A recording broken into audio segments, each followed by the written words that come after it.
In today's video, I am going to teach you how to add bullets in Figma. We'll cover two straightforward methods, using the list style controls for existing text, and a quick keyboard trick when you are typing new content. Start by opening your design in Figma so you can follow along. If you already have a paragraph or multiple lines of text that you want to convert into a bulleted list, this first approach is the most reliable. Click to select the text layer you want to format. With that layer selected, look over to the right-hand panel.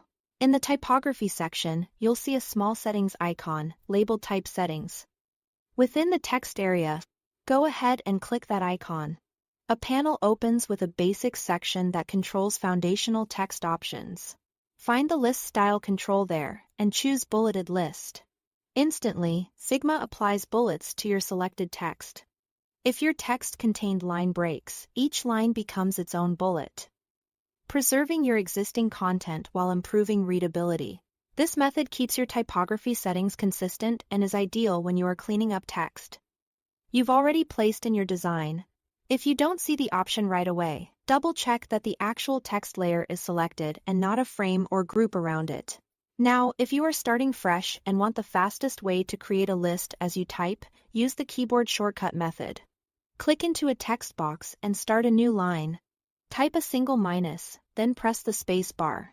Figma recognizes that pattern and converts it into a bullet, letting you immediately begin typing your first list item. When you are ready for the next bullet, press Enter to move to a new line and continue. Type your text, press Enter, and repeat as needed.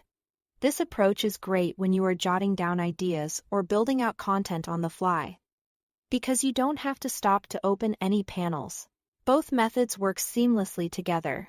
Use the list style panel when you are formatting existing copy to keep everything consistent, and lean on the keyboard shortcut when you want speed while drafting.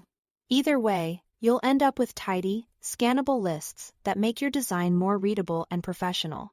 That's all to it. Thanks for watching and happy designing.